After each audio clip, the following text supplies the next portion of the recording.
bëgg waa Leerane Coly Babou Ndong bëgg naa la borom Leerane waaw waaw Leerane Sambu bëgg nañ leen siyaar nañ leen aca di bëgg waa Ndimak waaw waaw Ablaye Ngom ndeysaan borom Njaambur maa ngi lay bëgg di la siyaar Tonton Bouré borom ñaari tali bëgg naa la waaw waaw Mohamed Thiaw borom Ndios Mon maa ngi lay bëgg di la siyaar aca Ndeye Awa Thiam bëgg naa la siyaar naa la Seeku Thiaré aca tout droit loolu fii lay xewee ci Njogon aca ndeysaan diggante Karamo bu Ndimak ak ndeysaan Fabregas bu Leerane Coly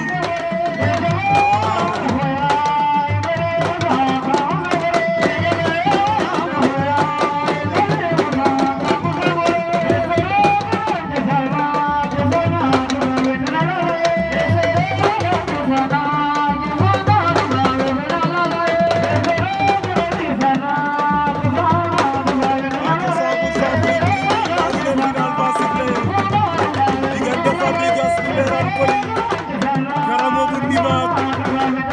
arbitre sifflé a commandé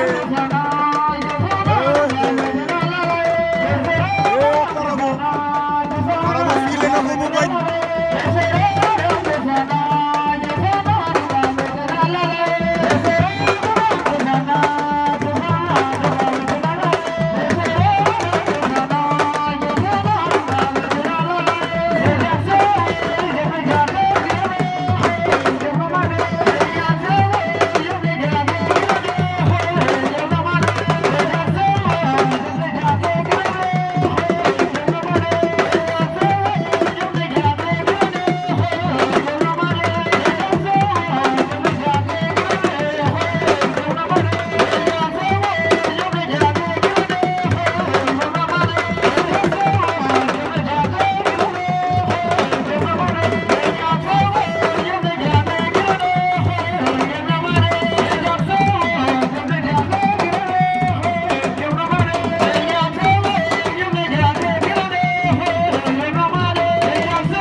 deuxième round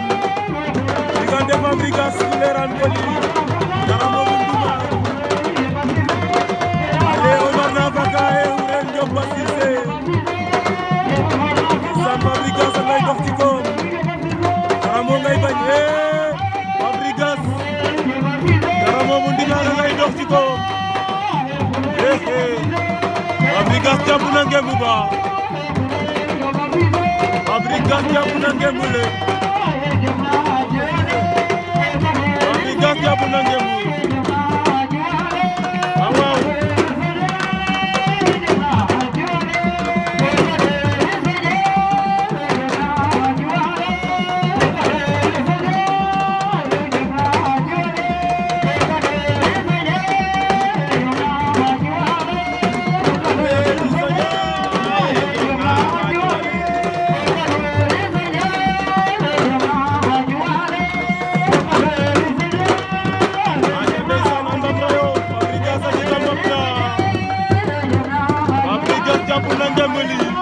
Karamo bu Ndimak jàppagul ngemb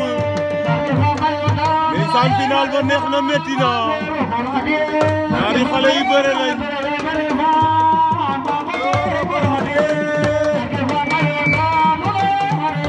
waaw waaw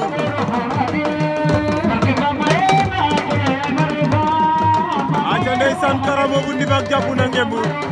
ku nekk am na ngemb ñoom ñaar ndeysaan final bi nar na neex